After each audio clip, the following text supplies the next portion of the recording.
Layne Flack and Dr. Bus. Dr. Bus. Gentlemen. All right, now, by the way, this is my second series, aka the first one was a topless pool.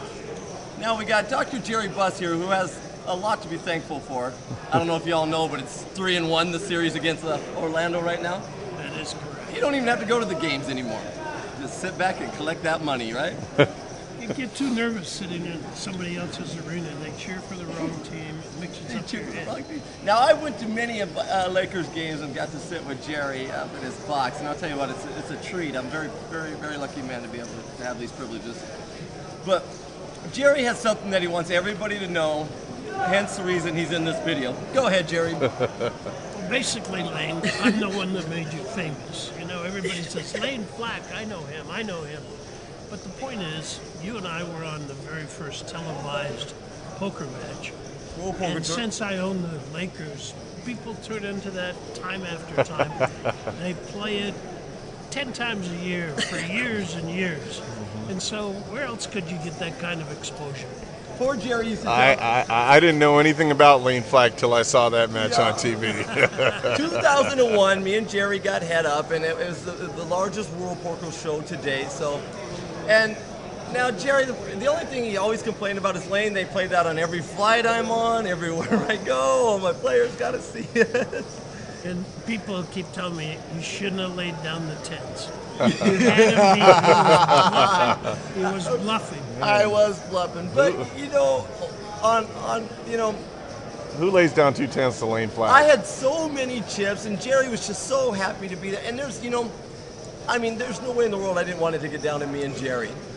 And Jerry played great. You know, we were drinking. You know, there was 9 professionals there. Well, 8 professionals and me. But anyway, I outdid them and ended up head and head. You know, with the now famous Layne Flack. I'm not near as famous as you are, Jerry, but I'll tell you this. I can't remember what I was just going to say. But that tournament, you know, we were drinking. They cut us off. Do you remember that? I do. They cut you off. Is that what it was? Yeah. Dude, and then I told them, I said, if you don't let him drink, I'm not going to play anymore. So they come up and they come up and said, no more drinking. Helmut and my girlfriend are back there bringing us drinks, and they said, you're cut off. And Jerry says, you're cutting him off. He pursues to take his microphone and everything off and says, no, we don't need you. We'll be downstairs. They ran after and said, sorry, here you go. We were wrong. Mic'd us back up and said, continue on. Bring Layne 2 drinks. That was a long night.